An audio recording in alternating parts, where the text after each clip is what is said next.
नमस्कार दोस्तों, स्वागत है आपका हमारे YouTube चैनल एग्ज़ाम गुरु में। दोस्तों, आज से मैं आपके लिए एक बहुत ही इम्पोर्टेंट सीरीज़ चालू करने जा रहा हूं। सभी बच्चों को पता होगा कि जो रेलवे ग्रुप डी का जो एग्ज़ाम होने वाला है आपका 2021 के अंतर्गत, वो कभी भी स्टार्ट हो सकता है। और आपको ये पता होगा कि जो ग्रुप डी का एग्ज़ाम होने वाला है आपका, उसमें जनरल साइंस मतलब सामान्य विज्ञान के 25 क्वेश्चन आने वाले हैं। और जो बच्चे चाहते हैं कि उनको 25 में से 25 क्वेश्चन सभी क्वेश्चन सही हो जाए, मतलब पूरे मार्क्स आ जाए 25 में से 25, जिसे 100 मार्क्स का पेपर होगा पूरा मिला के, maths, reasoning, general science, current affairs सभी का मिला के। लेकिन मैं आपको बता रहा हूँ कि जनरल साइंस के जो 25 क्वेश्चन आने वाले हैं, जिसके अंतर्गत आपका फिजिक्स, केमिस्ट्री, बायोलॉजी आने वाला है, अगर आप 25 में से 25 मार्क्स चाहते हैं तो मैं आपके लिए टॉप 1000 क्वेश्चन की एक कंप्लीट सीरीज़ लेकर आया हूँ। बहुत ध्यान से समझिएगा, ये वही प्रश्न है जो अभी आपको पता होगा 2020-21 में एनटीपीसी का एग्ज़ाम हुआ है, उसमें भी पूछे गए हैं। साथ साथ आपको पता होगा कि जो पहले ग्रुप डी का एग्ज़ाम हुआ था 2017-18 में, उसमें भी ये क्वेश्चन पूछे गए थे। तो वो 10,000 क्वेश्चन के अंतर्गत मैंने सभी क्वेश्चंस ले लिए हैं जो भी क्वेश्चन एनटीपीसी में आए हैं, चाहे वो ग्रुप डी के प्रीवियस ईयर में पूछे गए। जिस भी बच्चे ने इसको अच्छे से पूरा वीडियो देख लिया, पूरी सीरीज़ देख ली, हर सीरीज़ में, हर वीडियो में, ये पहले नंबर का वीडियो है, हर वीडियो के अंतर्गत मैं आपको 100 क्वेश्चन, लगभग 100 क्वेश्चन से अधिक क्वेश्चन कवर करूंगा। इस प्रकार आपके पूरे 10,000 क्वेश्चन कंप्लीट करा दिए जाएंगे। आप एक भी वीडियो को मिस मत कीजिएगा, मैं आपको बहुत ध्यान से बता रहा हूँ। 100% सिलेक्शन कन्फर्म है, ठीक है ना। तो चलिए आज का हमारा पहले नंबर का वीडियो स्टार्ट करते हैं। वीडियो स्टार्ट करने से पहले ये कहना चाहता हूँ कि अगर आपका कुछ भी डाउट है तो कमेंट बॉक्स में आप जरूर लिख दीजिए। अगर और किसी टॉपिक के आप क्वेश्चन चाहते हैं तो वो भी कमेंट बॉक्स में जरूर लिखें, और जितने ज़्यादा आप लाइक करेंगे उतने ही जल्दी मैं आपके लिए इसके पार्ट लाता जाऊँगा, ठीक है ना। तो चलिए पहले नंबर का वीडियो स्टार्ट करते हैं। General science top 10,000 question for RRB group D 2021 exam. सबसे पहला प्रश्न स्क्रीन पर देखिए और कोशिश कीजिए कि हर क्वेश्चन का आंसर आप भी मन में दें या फिर कमेंट बॉक्स में दें। निम्नलिखित में से किसमें निम्नतापी इंजनों का प्रयोग किया जाता है? तो किसमें किया जाता है निम्नतापी इंजनों का प्रयोग? ये किया जाता है दोस्तों रॉकेटों में किया जाता है। किसमें किया जाता है? रॉकेट के अंतर्गत। चलिए अगले क्वेश्चन की ओर चलते हैं। नेक्स्ट क्वेश्चन देखिए दोस्तों स्क्रीन पर। स्टेथोस्कोप का आविष्कार किसने किया था? तो किसने किया था स्टेथोस्कोप का आविष्कार? ये किया था दोस्तों ऑप्शन नंबर बी, लेनी के द्वारा किया गया था। नोट करते चलिएगा, सभी महत्वपूर्ण प्रश्न और बहुत ज़्यादा संभावना है इनकी एग्जाम में आने की। चलिए नेक्स्ट क्वेश्चन की ओर चलते हैं। अगला क्वेश्चन स्क्रीन पर देखिएगा। निम्नलिखित में से कौन सा यौगिक लुईस अम्ल नहीं है? आपको बताना है कि इनमें से कौन सा यौगिक लुईस अम्ल नहीं है पूछा है। देखिए कौन कौन से लुईस अम्ल हैं, तो मैं आपको बता दूं कि LCl3 और BF3 और FeCl3 हैं, लेकिन NH3 नहीं है। तो ऑप्शन नंबर सी इस क्वेश्चन का बिल्कुल सही उत्तर हो जाएगा। चलिए अगले प्रश्न की ओर चलते हैं दोस्तों। नेक्स्ट क्वेश्चन देखिए दोस्तों स्क्रीन पर। रंध्रमुख मतलब जो द्वार होते हैं, रंध्र के द्वार होते हैं, इस पर आधारित होते हैं। तो इनमें से किस क्रिया पर आधारित होते हैं? वो जो पत्तियों पर रंध्र होते हैं वो किस क्रिया पर काम करते हैं? तो वो अंतःपरासरण की क्रिया पर कार्य करते हैं। तो ऑप्शन नंबर 20 क्वेश्चन का बिल्कुल सही उत्तर हो जाएगा। चलिए अगले प्रश्न की ओर चलते हैं। स्क्रीन पर देखिएगा, हीरा इनमें से क्या है? तो किस श्रेणी में आता है? हीरा तत्व होता है या फिर यौगिक होता है या फिर मिश्रण होता है या फिर तरल होता है? तो नोट कीजिएगा दोस्तों, ऑप्शन नंबर राइट आंसर तत्व होता है। हीरा क्या होता है? एक तत्व की श्रेणी में आता है। आपको ये भी बता दूं कि जो ये डेली वीडियो आएगा, इसकी क्लास का टाइमिंग हम रख लेंगे, कुछ एक फिक्स टाइम कर लेंगे, डेली सुबह या फिर शाम को, लेकिन आपको डेली नंबर वाइज ये वीडियो डेली देखना है, ठीक है ना। चलिए नेक्स्ट क्वेश्चन की ओर चलते हैं। अगला क्वेश्चन देखिए स्क्रीन पर।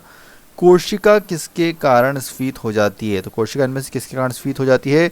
अंतःपरासरण के कारण। किसके कारण हो जाती है? अंतःपरासरण के कारण। Option number C is right answer. चलिए नेक्स्ट क्वेश्चन की ओर चलते हैं। अगला क्वेश्चन देखिए स्क्रीन पर। जल की अस्थायी तथा स्थायी दोनों प्रकार की कठोरताएं दूर की जाती है या फिर दूर की जा सकती है, किस क्रिया के द्वारा? तो उस क्रिया को बोला जाता है दोस्तों आसवन क्रिया। Option number C is right answer. चलिए नेक्स्ट क्वेश्चन की ओर चलते हैं। अगला क्वेश्चन देखिए स्क्रीन पर। अति चालकता का पहला सिद्धांत निम्न में से कौन सा था? अति चालकता का पहला सिद्धांत निम्न में से कौन सा था? तो उसको बोलते हैं दोस्तों लंदन सिद्धांत। Option number B is right answer. Next question देखेंगे दोस्तों स्क्रीन पर।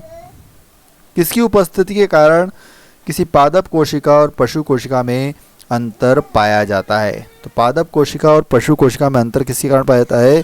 क्लोरोप्लास्ट की उपस्थिति के कारण। Option number A is right answer. चलिए अगले प्रश्न की ओर चलते हैं। स्क्रीन पर देखिएगा दोस्तों, आवृत्ति का एसआई मात्रक क्या है? तो फ्रीक्वेंसी होती है उसका एसआई मात्रक क्या होता है? तो वो होता है दोस्तों hertz. Option number D right answer. क्या बोलते हैं? हर्ट्स बोलते हैं आवृत्ति के एसआई मात्रक को। चलिए नेक्स्ट क्वेश्चन की ओर चलते हैं। जंग लगने पर लोहे के भार पर क्या प्रभाव पड़ता है? जब भी जंग लगती है तो उस समय लोहे का भार बढ़ जाता है। Option number is right answer. Next question देखिए दोस्तों स्क्रीन पर, चाय के पौधे का वानस्पतिक नाम क्या है? तो जो थिया साइनेसिंस VIMP क्वेश्चन है, पूछा जा सकता है कि चाय के पौधे का वानस्पतिक नाम क्या है? तो उसे बोलते हैं थिया साइनेसिंस।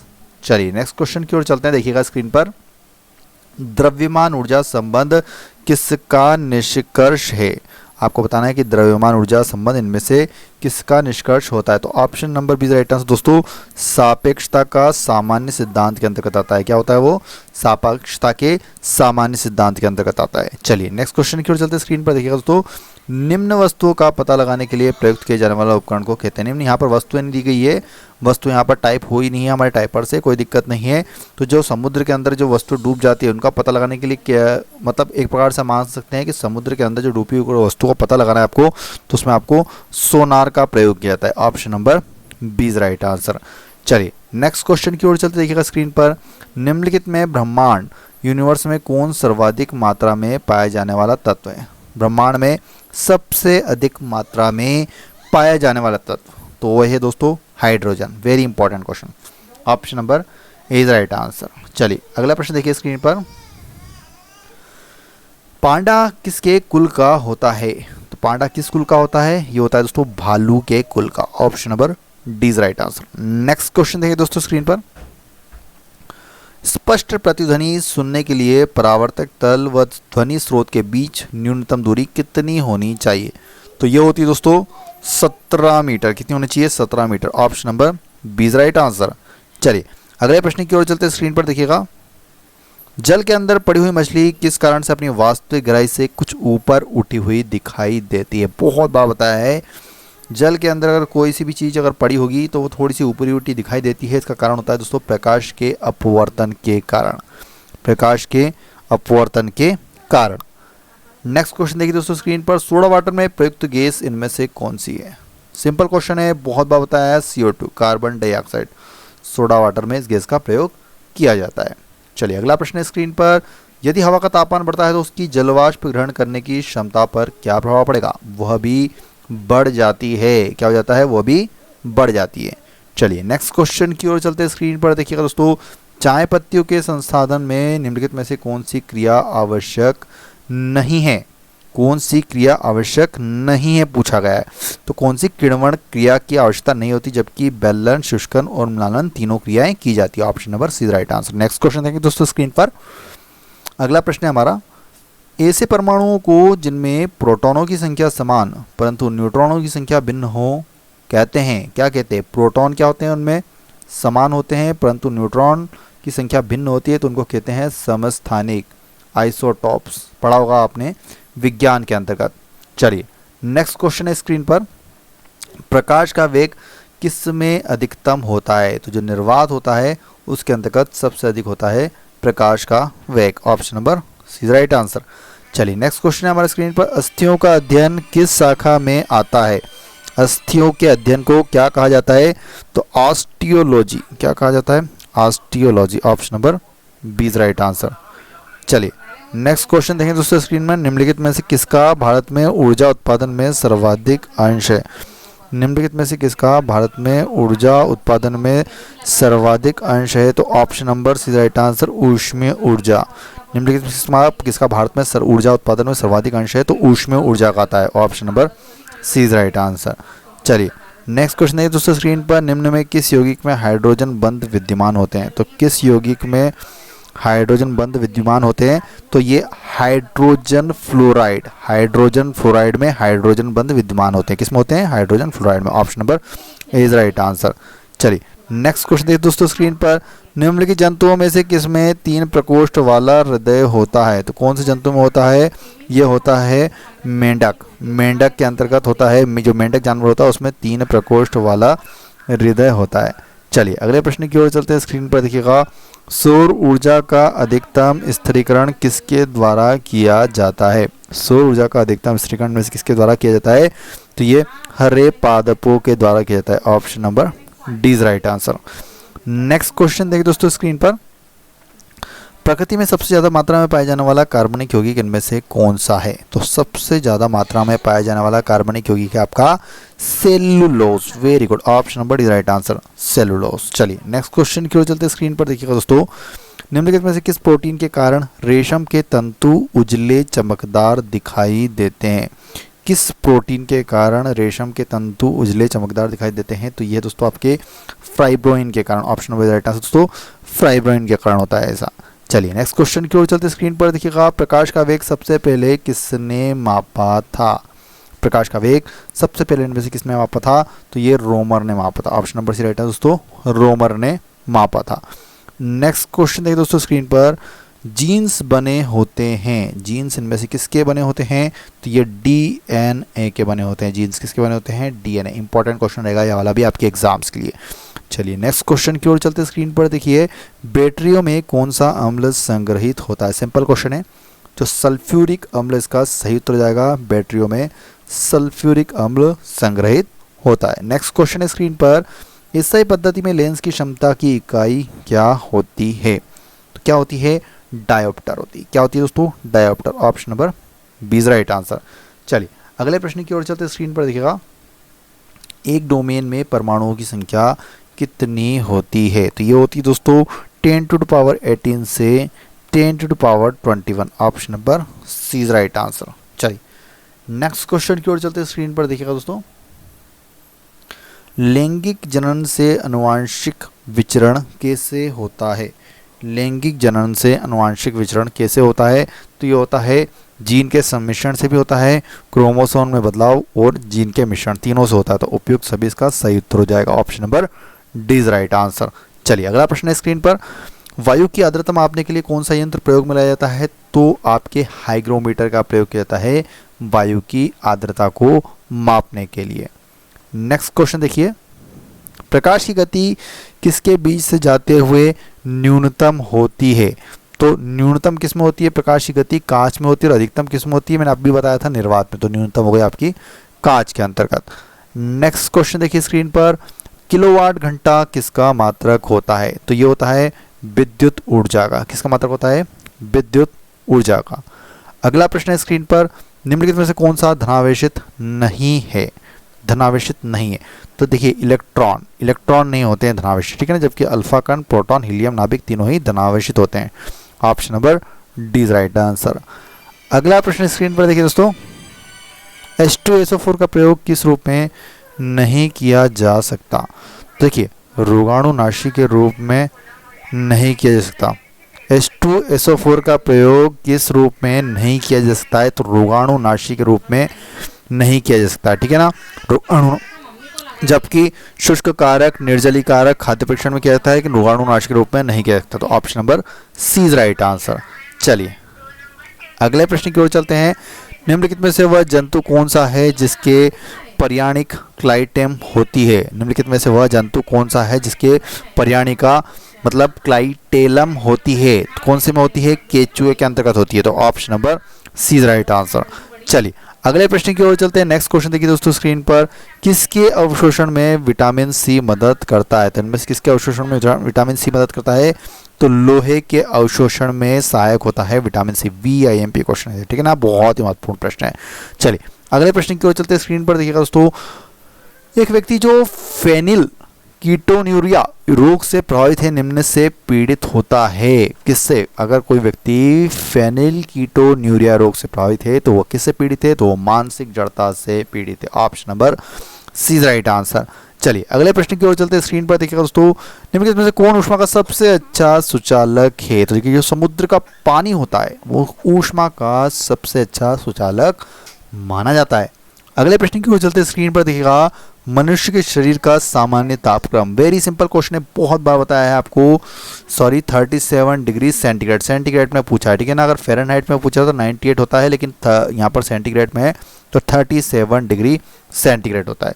चलिए अगले प्रश्न की ओर चलते हैं। स्क्रीन पर देखिए दोस्तों, अपोहक जिसके कार्य संपादन हेतु प्रयुक्त होता है वह, तो किसके लिए होता है, ये वृक्कों के। Option number B right answer, वृक्कों के। नेक्स्ट क्वेश्चन देखिए स्क्रीन पर, रेडिएशन के द्वारा म्यूटेशन का सर्वप्रथम प्रायोगिक प्रदर्शन किसने किया था? रेडिएशन के द्वारा म्यूटेशन का सर्वप्रथम प्रायोगिक प्रदर्शन किसने किया था? तो ये किया था एच.जे. मूलर। किसने किया था? एच.जे. मूलर ने। नेक्स्ट क्वेश्चन है स्क्रीन पर, निम्न किसमें से कौन लोह चुंबकीय पदार्थ नहीं है? तो कौन सा नहीं है इनमें से लोह चुंबकीय पदार्थ? तो तांबा नहीं है, जबकि लोहा, निकेल और कोबाल्ट तीनों ही लोह चुंबकीय पदार्थ की श्रेणी में आते हैं, तांबा नहीं आता है। तो option number C right answer. अगला प्रश्न देखिए दोस्तों स्क्रीन पर, मस्तिष्क जिम्मेदार है, मस्तिष्क किसके लिए जिम्मेदार होता है? तो देखिए सोचने के लिए, हृदय की गति के लिए, शरीर के संतुलन के लिए, तीनों ही कार्य करता है। तो option number D right answer, उपयुक्त सभी। मस्तिष्क लगभग शरीर में सारे कार्य के लिए प्रति उत्तरदायी होता है। अगला प्रश्न है, प्रकाश का रंग निर्धारित होता है, तो किससे होता है? सिंपल क्वेश्चन है, तरंग दैर्ध्य से। प्रकाश जितने भी कलर होते हैं वो किससे निर्धारित होते हैं? उसकी तरंग दैर्ध्य से, कि लाल है, नीला है, हरा है। Option number B is right answer. चलिए नेक्स्ट क्वेश्चन देखिए स्क्रीन पर, यूरेनियम के रेडियो एक्टिव विद्युतन के फलस्वरूप अंततः क्या बनता है? तो क्या बनता है? अंतिम उत्पाद क्या होता है? ये होता है सीसा। Option number D right answer दोस्तों, क्या होता है? सीसा होता है। अगले प्रश्न की ओर चलते हैं स्क्रीन पर, देखिएगा दोस्तों, हीटर की कुंडली, कॉइल, आपने देखा होगा हीटर सबके घर में होता है, नहीं होता है तो खरीद लीजिएगा। हीटर की कॉइल किसकी बनी होती है? तो ये बनी होती है दोस्तों नाइक्रोम की, क्योंकि ये बहुत ज़्यादा टेम्परेचर को झेल सकता है। चलिए अगले प्रश्न की ओर चलते हैं, प्रयोग अनुप्रयोग का कानून इनके द्वारा प्रतिपादित किया गया था, किसके द्वारा? लेमार्क के द्वारा। Option number C right answer दोस्तों, लेमार्क के द्वारा। चलिए नेक्स्ट क्वेश्चन देखिए स्क्रीन पर, सेरिब्रल मलेरिया किसके कारण होता है? तो ये प्लाज्मोडियम फैल्सीपेरम, किसके द्वारा, किसके कारण होता है? प्लाज्मोडियम फैल्सीपेरम के कारण होता है सेरिब्रल मलेरिया। चलिए नेक्स्ट क्वेश्चन है स्क्रीन पर, पोलियो का कारण क्या होता है? तो किसके कारण होता है? जीवाणु, विषाणु, कीड़ों के द्वारा या फिर कवक के द्वारा? तो आपको पता है विषाणुओं के द्वारा होता है, वायरस, ठीक है ना, वायरस के द्वारा होता है, इसलिए इसकी वैक्सीन आती है, ठीक है ना, जो मतलब जो उसकी दवा पिलाते हैं पोलियो की, तो ये वायरस के द्वारा फैलता है। चलिए नेक्स्ट क्वेश्चन देखिए दोस्तों स्क्रीन पर, अक्रिय तत्वों किस समूह के सदस्य होते हैं? अक्रिय तत्व किस समूह के सदस्य होते हैं? तो ये होते हैं शून्य समूह के। Option number is right answer. Next question है स्क्रीन पर, प्रकाशीय रासायनिक घूम कोहरे बनने के समय निम्न में से कौन सा एक गैस उत्पन्न होती है? तो कौन सी गैस उत्पन्न होती है? ये होती है नाइट्रोजन ऑक्साइड। कौन सी गैस उत्पन्न होती है दोस्तों? Nitrogen oxide. अगला प्रश्न है स्क्रीन पर, एक लेंस का फोकसांतर 25 सेंटीमीटर है, उसकी क्षमता कितनी होगी? बताया मैंने आपको +4D। अगर एक लेंस का फोकसांतर 25 सेंटीमीटर है तो उसकी क्षमता कितनी होती है? +4D। नेक्स्ट क्वेश्चन है स्क्रीन पर देखिएगा, सजावटी वृक्ष तथा झाड़ियों में संवर्धन से संबंधित अध्ययन क्या कहलाता है? तो उसको बोलते हैं आर्बोरिकल्चर। क्या बोलते हैं उसको? Arboriculture. Option number C is right answer. अगला प्रश्न है, निम्न में से किस में वाताशय नहीं होता है? तो किस में नहीं होता है वाताशय? उपास्थि-सम मछली में नहीं होता है वाताशय। किस में नहीं होता है? उपास्थि-सम मछली में। अगला प्रश्न देखिए स्क्रीन पर, अनुदैर्ध्य तरंगे किस में से नहीं गुजर सकती? तो किस में से नहीं गुजर सकती है? निर्वात से। जबकि ठोस, द्रव, गैस तीनों से गुजर सकती है, लेकिन निर्वात से नहीं गुजर सकती। तो option number is right answer. अगला प्रश्न देखते हैं दोस्तों स्क्रीन पर, मस्तिष्क जिम्मेदार होता है, ये हमने अभी करा है, तो उपयुक्त तीनों के लिए रिपीटेड क्वेश्चन है, रिपीट हो गया है। चलिए अगले प्रश्न की ओर चलते हैं। नेक्स्ट क्वेश्चन देखिए, निम्न में से कौन सी ग्रंथि आंसू स्रावित करती है? आंसू आपको निकलते हैं तो किस ग्रंथि से निकलते हैं? तो वो निकलते हैं आपके लेक्रीमल ग्रंथि से। दोस्तों कहाँ से निकलते हैं? लेक्रीमल ग्रंथि से। नेक्स्ट क्वेश्चन देखिए दोस्तों स्क्रीन पर, हवा में तैरते हुए श्वसनीय सूक्ष्म कणों का आकार कितना होता है? तो ये होता है दोस्तों लगभग 5 माइक्रोन से कम होता है। तो option number D right answer, 5 micron से कम होता है। चलिए अगले प्रश्न की ओर चलते, स्क्रीन पर देखिएगा, एडम उत्प्रेरक के नाम से जाना जाता है। तो किसको जाना जाता है? प्लेटिनम को जाना जाता है एडम उत्प्रेरक के नाम से। नेक्स्ट क्वेश्चन की ओर चलते हैं, नलिका रूप प्रतिदीप्ति मतलब ट्यूबुलर फ्लोरोसेंट लैंप नीचे दी गई। ये क्वेश्चन पूरा टाइप नहीं हुआ है तो इसको हम स्किप करेंगे, इसको हम बाद में कंप्लीट करके आपको फिर से बता देंगे, ठीक है ना। ये क्वेश्चन पूरा टाइप नहीं हुआ है, हमारे टाइपर ने पूरा टाइप नहीं किया है। अगला क्वेश्चन देखते हैं, दूरदर्शन प्रसारणों में ध्वनि संकेतों को प्रेषित करने में प्रयुक्त तकनीक को क्या कहते हैं? तो किस तकनीक का प्रयोग किया जाता है जो दूरदर्शन के प्रसारण होते हैं, तो उसको बोलते हैं आवृत्ति modulation. Option number C right answer दोस्तों, आवृत्ति मॉड्यूलेशन।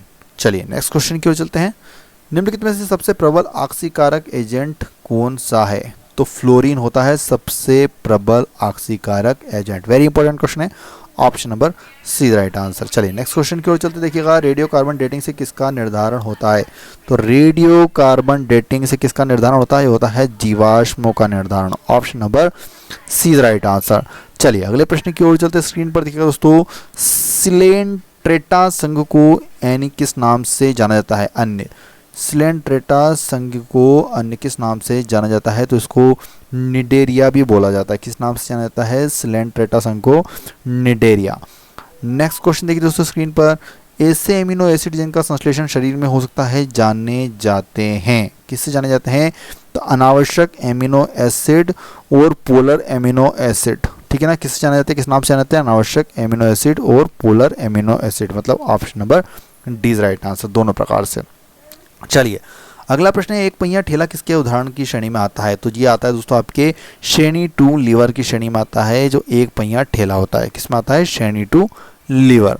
नेक्स्ट क्वेश्चन है स्क्रीन पर, यदि पदार्थ के द्रव्यमान और वेग दोनों को उसके परिमाण से दुगुना कर दिया जाए तो गतिज ऊर्जा कितनी हो जाएगी, तो जो गतिज ऊर्जा है दोस्तों वो हो जाती है आपकी 16 गुना हो जाती है, तो option number D right answer, कितनी गुना हो जाएगी, 16 गुना हो जाएगी। नेक्स्ट क्वेश्चन है, मेंडल के नियमों का एक अपवाद इनमें से कौन सा है, कौन सा है, सहलग्नता। मेंडल के नियमों का अपवाद कौन सा है इनमें से, सहलग्नता का नियम, option number D is right answer. चलिए नेक्स्ट क्वेश्चन देखेंगे दोस्तों स्क्रीन पर, सल्फर हेक्साफ्लोराइड अणु का आकार कौन सा होता है, किस प्रकार का होता है, सल्फर हेक्साफ्लोराइड अणु का आकार, तो ये होता है अष्टफलकी। किस प्रकार का होता है, अष्टफलकी होता है। नेक्स्ट क्वेश्चन देखिए दोस्तों स्क्रीन पर, अमोनियम सल्फेट उर्वरकों के निर्माण में निम्नलिखित में से किसकी सबसे अधिक मात्रा प्रयुक्त होती है, तो ये होती है दोस्तों जिप्सम की सबसे अधिक मात्रा प्रयुक्त होती है। इसमें किसकी होती है, जिप्सम की सबसे अधिक मात्रा प्रयुक्त होती है। नेक्स्ट क्वेश्चन, मनुष्य के दिमाग का सबसे बड़ा भाग इनमें से कौन सा होता है, तो प्रमस्तिष्क सबसे बड़ा भाग होता है मनुष्य के दिमाग का।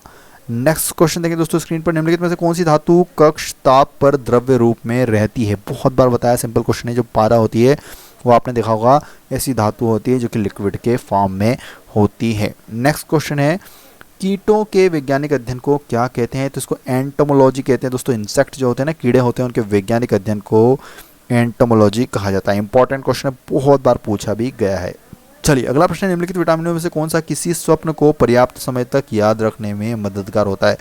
वैसे आप लोग सपने भूल जाते हैं, लेकिन ऐसा कौन सा विटामिन है जो सपनों को बहुत समय तक याद रखने में सहायता करता है, तो जो होता है विटामिन B6। कौन सा होता है, वो विटामिन B6 होता है। चलिए नेक्स्ट क्वेश्चन देखिए दोस्तों स्क्रीन पर, लवणों को बनाने के लिए निम्नलिखित में से क्या अम्लों से हाइड्रोजन को प्रतिस्थापित करेगा। लवणों को बनाने के लिए निम्नलिखित में से क्या अम्लों से हाइड्रोजन को प्रतिस्थापित करेगा, तो ये होता है दोस्तों सोडियम, यानी option number B is right answer. चलिए अगले प्रश्न की ओर चलते, स्क्रीन पर देखिएगा, आर्कियोप्टेरिक्स किन वर्गों के प्राणियों के बीच की योजन कड़ी है, तो आर्कियोप्टेरिक्स होते हैं दोस्तों आपके सरीसृप व पक्षियों के बीच की योजन कड़ी। इंपॉर्टेंट क्वेश्चन है, बहुत बार पूछा भी गया है। नेक्स्ट क्वेश्चन देखिए दोस्तों स्क्रीन पर, साधारणतया द्रव ऊंचे तल से नीचे की ओर प्रभावित होते हैं, निम्न में से कौन सा द्रव ग्लास के ऊपर की ओर चढ़ सकता है, तो द्रव हीलियम ऐसा द्रव होता है जो ग्लास में ऊपर की ओर चढ़ सकता है, ठीक है ना, option number C right answer. वैसे साधारणतः द्रव ऊपर से नीचे जाते हैं, लेकिन ये नीचे से ऊपर भी जा सकता है। चलिए अगले प्रश्न की ओर चलते हैं, किसी गैस का आणविक द्रव्यमान डैश होता है, उसके वाष्प दाब से दुगना होता है। गैस का आणविक द्रव्यमान उसके वाष्प दाब से हमेशा दुगना होता है, option number A right answer. चलिए अगले प्रश्न की ओर चलते देखिएगा, किसी द्रव का वाष्पीकरण होने से उसका तापमान पर क्या प्रभाव होगा, उसका तापमान हमेशा घटता है। किसी द्रव का वाष्पीकरण होने से उसका तापमान हमेशा घटता है, option number B is right answer. चलिए नेक्स्ट क्वेश्चन की ओर चलते देखिएगा दोस्तों, मच्छर कॉइल में प्रयोग होने वाला पाइथेरियम प्राप्त होता है। मच्छर की कॉइल सबने देखी होगी, उसमें क्या होता है, पाइरेथ्रिन, तो वो किससे प्राप्त होता है, तो वो होता है एक बीजीय पौधे से, option number is right answer.